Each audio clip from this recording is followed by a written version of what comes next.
Isn't the water for dissolution too little? I think the soil sample is too little. Let's do more tests and try to discover something new in Pit 2.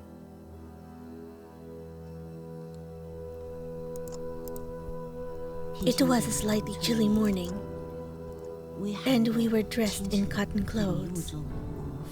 In the mist, we felt that there was an astonishing discovery approaching us rapidly. Since her first acquaintance with Sanxingdui, Zhu Yang has been struck by an illusion. She feels a kind of guidance, often picturing in her mind flying, colorful silk. Zhu Yang is an expert in textile cultural relics preservation who has been invited to search for silk relics since the re-excavation of Sanxingdui. We are examining the surface of the intact artifacts excavated from Pits 1 and 2, hoping to find any textiles on them. Guo Jianbo, a staff member of the Cultural Relics Protection Center of the Sichuan Provincial Cultural Relics and Archaeology Research Institute, is tasked with discovering silk relics during the new round of excavation of Sanxingdui. The bronze standing figure, unearthed in 1986, is dressed in an embroidered robe, which at least proves that the ancient Shu people had mastered the silk weaving technology. However, no physical evidence has been found so far. The sun glow embellishes the cloud sleeves, and the floating smoke gives rise to the rainbow-colored garment. After more than 3,000 years, can we discover beneath the thick layer of earth the thread that once connected heaven and earth and intertwined with the spirit and belief of the ancient Shu people?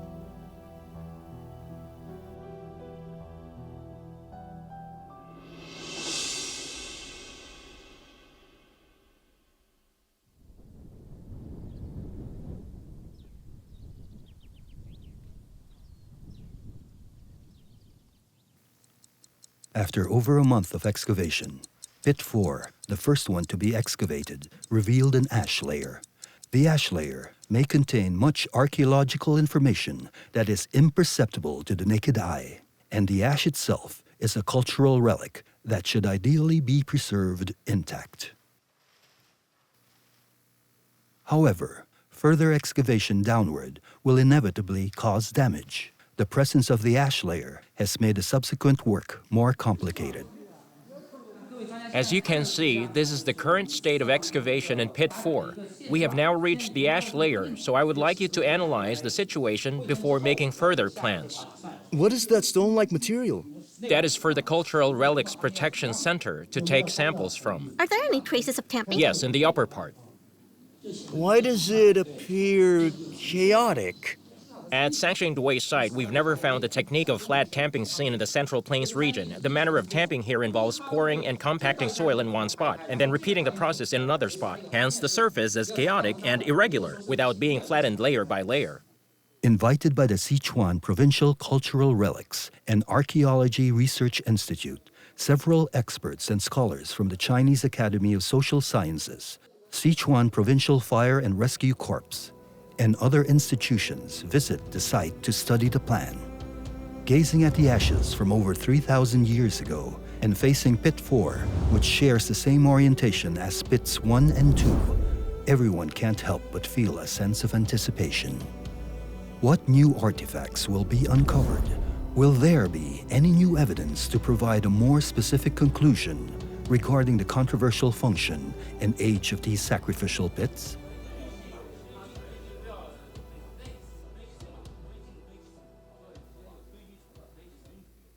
We collected soil samples near the ash layer. Today, we have invited experts to provide us with valuable suggestions. After inspecting the site, the experts have a heated discussion. Zhu Yang, an expert in textile cultural relics preservation, came for the meeting from Hangzhou.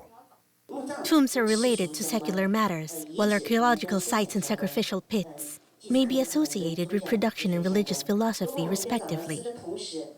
if, in addition to silk, we also discover cinnabar, graphite, and lacquer, there will be room to speculate on the existence of silk fabrics with written scripts or symbols. This is of great importance. Why they were burned is not an issue that we could address on the spot. It should be left for future analysis. By engaging in archaeological research, we aim to reconstruct historical behaviors and processes. The soil in Pit 4 is obliquely piled, being higher at the southwest and southeast corners. It is speculated that the soil was poured into the pit mainly from these two directions. Except for tamping, no other sacrificial acts were detected during earth filling, and no sacrificial artifacts were found to be buried. Experts from the Sichuan Provincial Fire and Rescue Corps determined that the pit was not the primary site of burning. Based on the preliminary findings from the excavation, it is believed that Pit 4 is unlikely to be a relic formed hastily, such as a burial pit for treasures of a conquered nation, or a pit for damaged artifacts in case of defeat. However, the exact nature of Pit 4 remains a mystery to this day. Later, a plan for archaeological clearing and information extraction regarding the ash layer in Pit 4 was adopted at the expert meeting. According to the plan, the ash layer will be preserved with its structure as intact as possible, while samples will be collected as soon as possible for interdisciplinary research, including the detection of silk residues, flotation, and carbon-14 dating.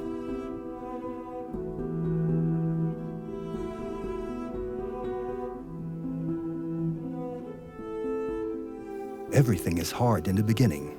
As the excavation progresses, the team leaders have been stationed to the site, closely monitoring the progress inside the excavation cabins, while discussing the relationship between the Sanxingdui site and the Jinsha site in Chengdu. I noticed that the pottery shards, which were found during the overtime work that night, seemed to be from Phase 4 of the Sanxingdui culture. It's normal. There's no way they suddenly moved from one place to another. They didn't move at all. The two sides, Sanxingdui and Jinsha, could be brothers. They separated. Was there a period in the ancient Shu kingdom when the two central cities coexisted? Until concrete evidence is found, everything remains mere speculation. Meantime, the construction of the other three cabins inside the archaeological shed has been completed, and the installation of the internal excavation platform is underway at an accelerated pace. This system, integrating telescopic rods, pan-tilt units, and scanning technology, represents the first application of industrial platforms in archaeology.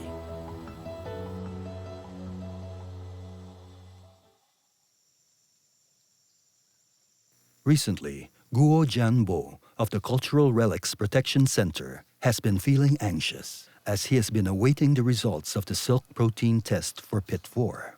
If any silk protein signals can be detected in the soil, it would serve as evidence that silk artifacts were buried in the pit.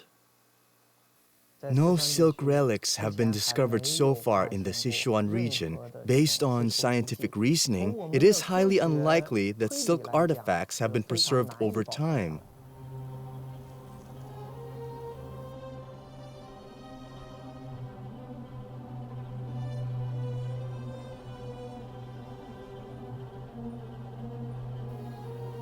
Finally, there are positive results. Guo Jianbo knows this is just the beginning, and the search for physical silk items will be even more challenging and lengthy. Silk residues include physical items, mineralized substances, clayish substances, and carbides. Among these, the physical items are the rarest and most valuable, as they preserve a textile form similar to their original burial state. We hope to find physical items. Since the initiation of the current round of excavation at Sanxingdui, the Sichuan Provincial Cultural Relics and Archaeology Research Institute has been collaborating with the China National Silk Museum. After a comprehensive investigation of the bronze wares unearthed from pits 1 and 2 in 1986, they found silk protein signals on 13 different types of objects. This provides valuable guidance for the discovery of physical silk items in the current round of archaeological excavation. Professor Zhou Yang has provided us with relevant training. We will carefully observe the black, gray, and brown soil, as well as the attachments to the surface of the bronze wares. The immediate vicinity of the bronze wares will be our focus. Guo Jianbo believes that finding physical silk items is only a matter of time. However, when and where will they appear? Will we really see them again after over 3,000 years?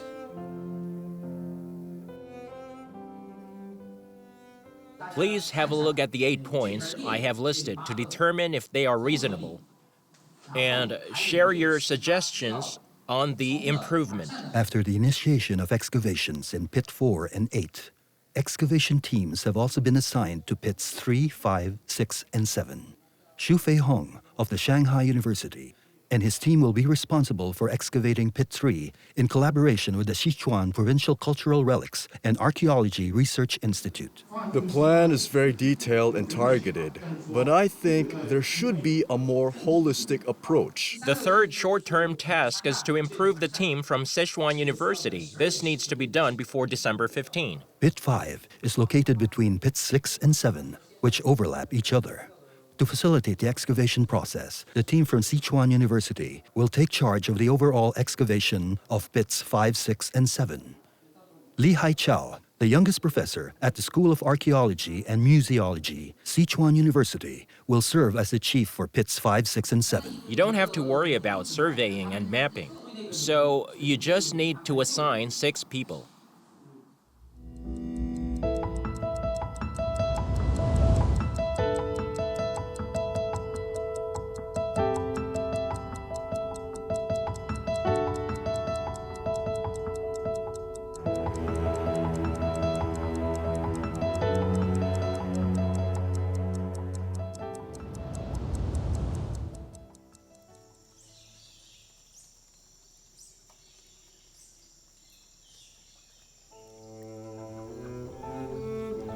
The egrets by the Yazi River have disappeared, heading for warmer southern regions.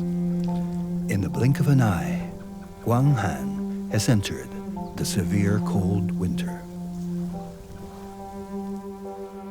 Everything is quiet, and people begin to miss the days when birds fly and grasses grow. A year has passed since the discovery of the new sacrificial pit. Everyone is anticipating a groundbreaking finding. Guo Jianbo is also buckling down to his work. Every day, he conducts numerous observations under the microscope, which is meticulous and tedious. Suddenly, he clearly spots a trace in one of the samples. I was excited when I suddenly discovered the textile fabric or product. Will it be the long-awaited discovery? It appears as individual strands without any warp and weft structure. From the cross-section, we confirm it is indeed linen thread. Unfortunately, it turns out to be just a bundle of linen thread, not a physical silk item, as there is no warp and weft structure observed. However, undeterred, Guo Jianbo feels that he is getting closer and closer to the physical silk items from over 3,000 years ago. Since then, Guo Jianbo has been even more dedicated to the search. It often takes hours to examine a tiny sample, which is magnified hundreds or thousands of times under the microscope. He searches during the day and night without missing a single trace, which requires extraordinary patience and determination. You dream about this matter, and it's not an exaggeration at all. Following those ancient traces, Guo Jianbo feels like he has entered a tunnel of time. Over 3,000 years of history keeps unfolding before his eyes, and he feels that he will soon get to that origin.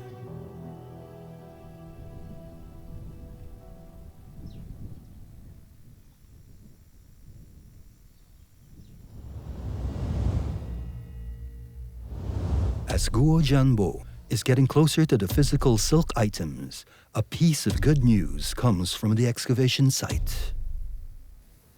On January 5, 2021, in a position roughly in the middle of Pit 5, we discovered a large piece of gold foil. At first, we thought it was a small object, but as the clearing progressed, the area unveiled became larger and larger.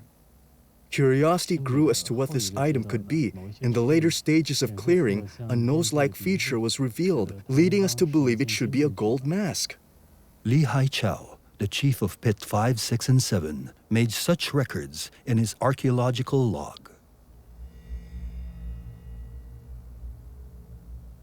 Sanxingdui is about to witness its first significant cultural relic unearthed in the current round of excavation.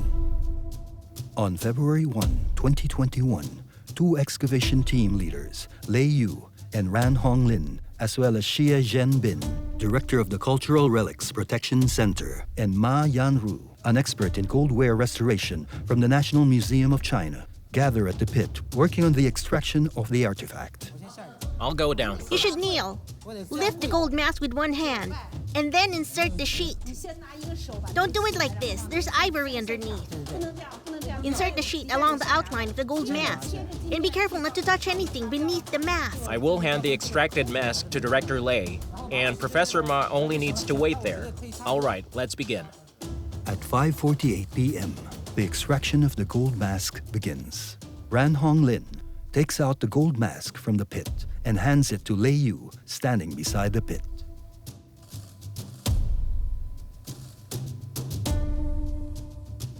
Oh, don't shake your hands. Lei Yu holds a tray containing the gold mask and walks from the pit to the entrance of the excavation cabin, where he hands the tray over to his colleague, Wang Chong, from the Cultural Relics Protection Department. Wang Chong then carefully takes the gold mask to the laboratory next to the excavation cabin and gives it to Ma Yanru for urgent conservation treatment.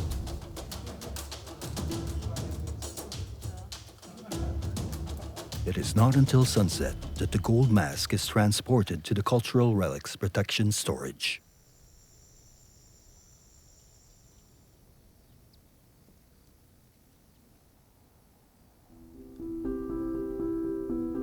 The following day, Ma Yanru's team begins to carry out restoration. In the process of clearing, the Cultural Relics Protection personnel discovered fragments of ivory and small gold beads in the surface soil. Are the beads found during the fieldwork the same size as this one? Yes. Through microscopic observation, they have also discovered suspected cinnabar staining and burn marks on the surface of the gold mask. One after another, these discoveries make them forget about the passage of time. It's time to eat. Huh? I won't go. There's still work to be done, and we're already thinking about eating. Can we order box meals? Let's finish them quickly and continue working. With the collaborative efforts of restoration experts and the Cultural Relics Protection Team, the gold foil is carefully unfolded.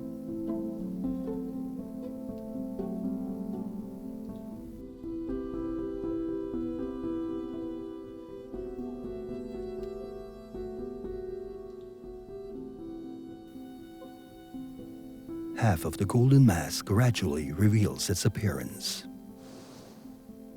Emerging after thousands of years, it astonishes the world with visual splendor.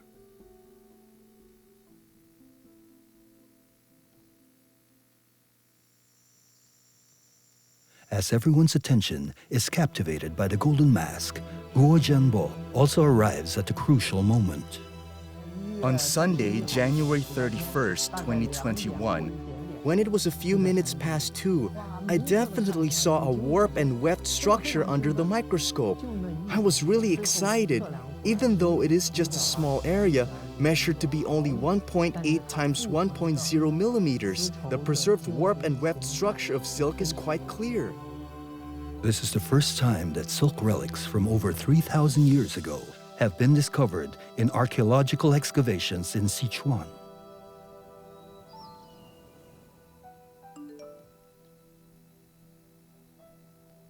Guo Jianbo has sent a photo from Sanxingdui. The discovery of silk in such an important sacrificial scene at the Sanxingdui site is both surprising and expected. It is cheerful that this discovery was made using the advanced scientific technologies that we have mastered. Nothing is impossible to a willing heart, Guo Jianbo wrote in his archaeological log.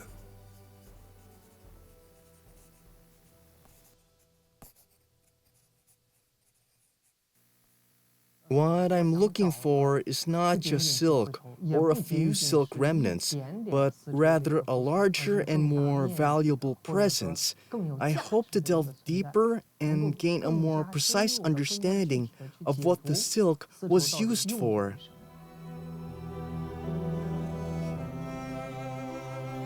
Although tiny in size, the silk discovered holds great significance. This discovery has filled a gap in the archaeology of silk during the ancient Shu period, thereby verifying the brilliant ancient Shu civilization and providing new evidence for the study of sacrificial forms at the Sanxingdui site. Based on current findings, silk, like bronze, ivory, and jade wares, is a type of sacrificial item. Most importantly, the discovery of silk opens up possibilities for the discovery of ancient Shu script and symbols. Oracle bone inscriptions have been discovered in the Central Plains as well as inscriptions on bronze wares. In Sichuan, despite numerous bronze wares unearthed, not a single one of them bears any written script. Likewise, no inscriptions have been discovered on ivory, jade, and gold artifacts. So where can we discover them? Indeed, organic cultural relics such as silk and lacquered woodware open up the possibility for such discoveries.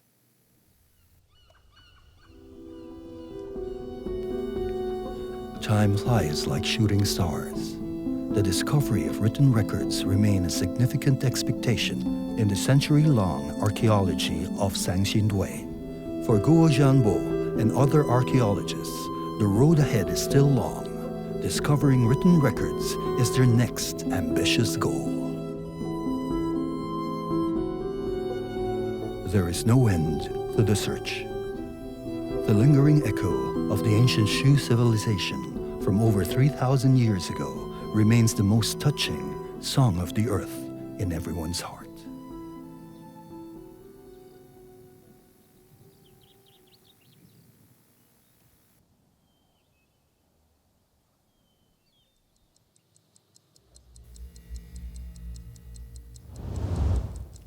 After over 3 months of excavation, Pit 4 reveals the ivory layer.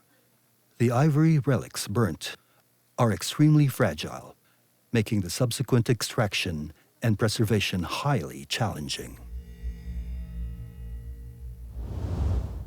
Meanwhile, Pit 3 also reveals a complete layer of artifacts with exquisite bronze wares exposed. However, numerous ivory pieces and bronze wares are mixed, presenting a challenging situation as bronze wares are vulnerable to water, while ivory requires moisture. How to solve this contradiction? As pits 6 and 7 overlap each other, how should the excavation proceed?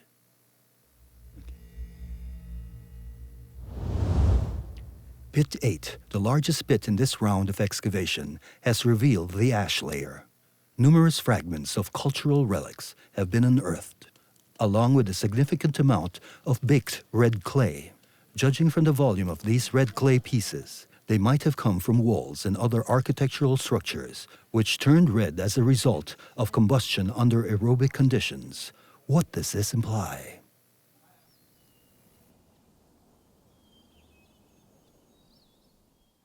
We have discovered traces of textiles in the ashes of Pit 4, and through enzyme-linked immunosorbent assay testing, we have detected silk protein in the ashes of Pit 4. This indicates that there was silk in Pit 4. On March 20, 2021, the Sichuan Provincial Cultural Relics and Archaeology Research Institute released to the public the interim achievements of the new round of archaeological excavation at Sanxingdui, for the first time attracting significant attention. Well, based on the results that we gathered, there is a strong feedback from the geophysical exploration of Pit 8.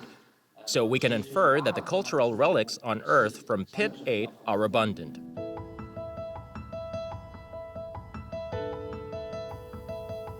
Meanwhile, according to the latest research report, carbon-14 dating of the ash samples from Pit 4 suggests that this pit could date back to the early Western Zhao dynasty. There has been ongoing controversy regarding the formation sequence of the 8 pits in the sacrificial area of Sanxingdui.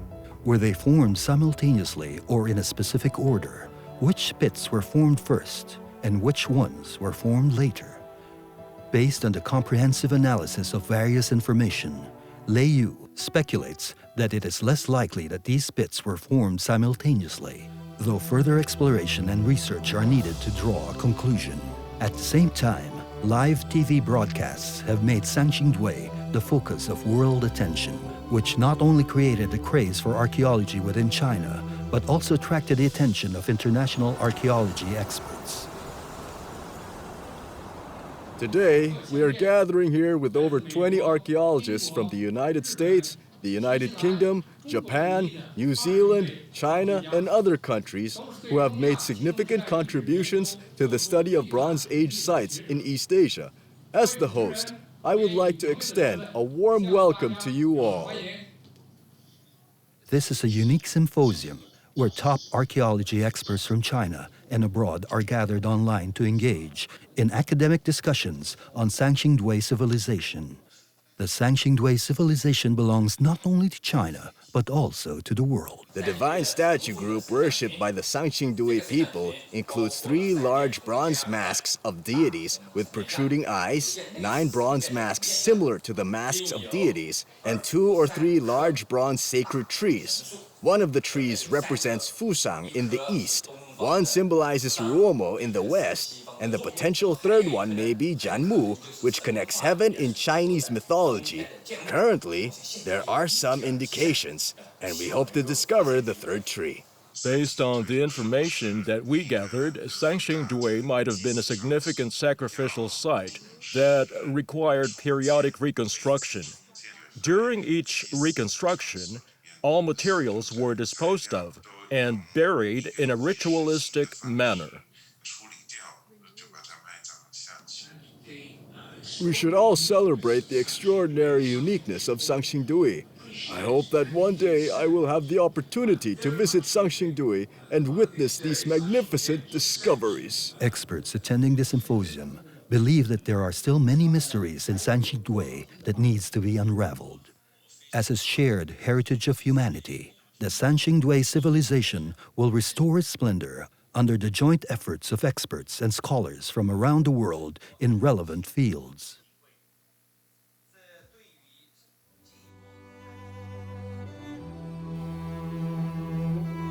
The cold winter has passed, and all things are coming back to life with the arrival of spring.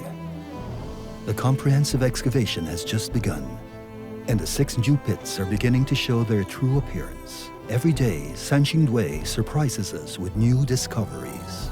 In the upcoming excavations, what other significant artifacts will be unearthed?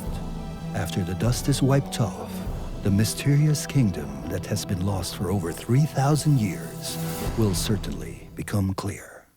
咱们整个社会对考古有误解，比如你跟盗墓有关系，稍有不慎就是失败的结果。是啊，当然。我是能把它取下来，欢迎考虑。